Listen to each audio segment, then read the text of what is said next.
Democrats claim victory in key Virginia and Kentucky elections. Democrat Andy Beshear claims victory in Kentucky's tight governor race. Matt Bevin was elected governor of Kentucky in 2015. U.S. Democrats have made gains in state elections, in what is being seen as a blow to President Donald Trump. Democrat Andy Beshear claimed victory in Kentucky's governor vote, after a tight race in the conservative-leaning state. Meanwhile, Democrats seized full control of the legislature in Virginia for the first time in over 20 years. The results are being viewed as a gauge of the political mood ahead of next year's presidential election. However, Republicans held on to power in the Mississippi governor vote, following a closely fought race. U.S. state governors head the executive branch in state governments.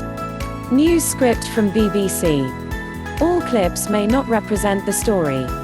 Watch to learn English the way you've learned your mother tongue, as this video is especially made.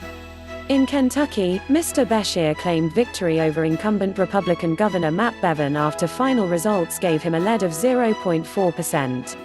Mr. Bevin, aged 52, says he will not concede, citing unspecified irregularities. However, Mr. Beshear, a 41-year-old attorney general whose father was a former governor of the state, said, "We will be ready for that first day in office and I look forward to it." In a speech to thousands of supporters, Mr. Trump said a loss for Mr. Bevin would be characterized as the greatest defeat in the history of the world by his critics. Mr. Trump, who won the state of Kentucky in the 2016 presidential election, said Mr. Beshear was too extreme and too dangerous to govern the state. However, polls showed Mr. Bevin was one of the least popular governors in the country, following high-profile battles with unions and teachers. Despite losing the governor's race, Republican candidates claimed victory in 5 other votes in Kentucky, including a poll for the state's attorney general. Meanwhile, in Virginia, Democrats overturned Republican majorities in both chambers of the state legislature.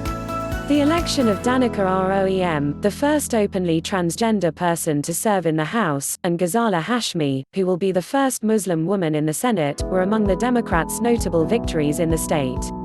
Virginia also saw Julie Briskman, who gained U.S. media attention in 2017 after she lost her job for making an obscene gesture at Mr. Trump's motorcade, elected as a district representative in Loudoun County. Ahead of the vote, Democratic presidential hopefuls, including frontrunners Joe Biden and Elizabeth Warren, had campaigned with local candidates. Although the presidential election is more than a year away, Tuesday's results are being seen as a reflection of Mr. Trump's popularity among voters as he faces an impeachment inquiry. Reacting to the results on Twitter, Mr. Trump hailed the performance of Republicans in Kentucky and Mississippi. He congratulated Tate Reeves, who defeated Democrat Jim Hood to extend the Republican Party's 2-decade hold on the governor's office in Mississippi. On Mr. Bevin's defeat, Mr. Trump's 2020 campaign manager suggested the president's presence at a rally in the state boosted his vote share. The president just about dragged Governor Matt Bevin across the finish line, helping him run stronger than expected in what turned into a very close race at the end, Brad Parscale said. Please subscribe to my channel. Thanks for watching.